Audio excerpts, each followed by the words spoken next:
At 3:30, we got by far the biggest game of the 3:30 window, arguably the biggest game of the day. This is College Game Day. We got undefeated versus undefeated. The second undefeated versus undefeated matchup of the day, if we're not including FCS opponents.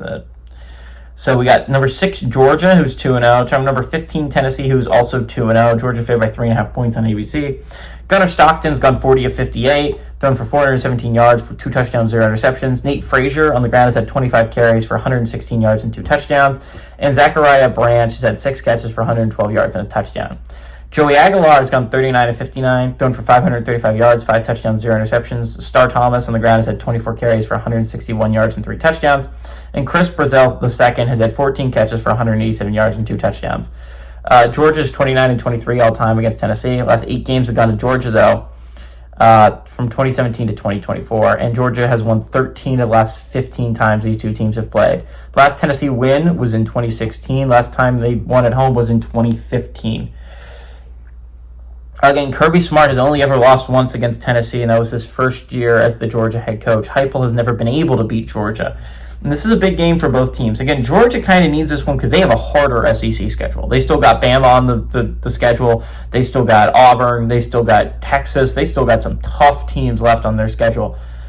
Tennessee less so. If you're Tennessee and you win this game, you're sitting pretty. I mean, you still have some tough games left. You still got Oklahoma and Texas A&M on the schedule, but only 2 ranked games left, and you're sitting at undefeated.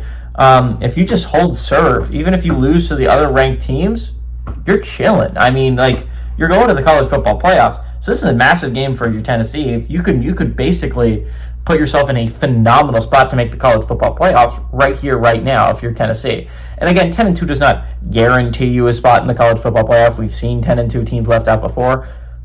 But 10-2 in the SEC or 10-2 in the Big Ten, I mean, it likely puts you in, especially if those losses are to competent football teams. And if you keep them close, if you're Tennessee, I don't see you being left out of the 12-team playoff. You're putting yourself in a phenomenal spot if you're Tennessee.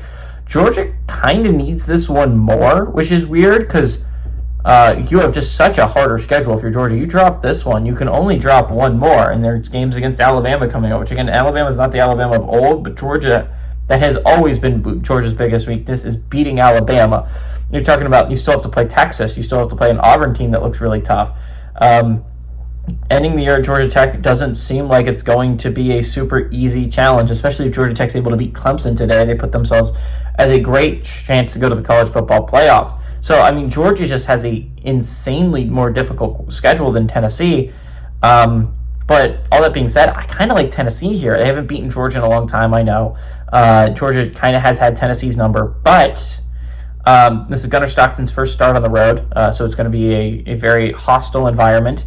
I like the Vols fans to make it very hostile. I like Joey Aguilar has been playing insanely great. I'd like him as a quarterback, which I didn't think I was going to at the beginning of the year.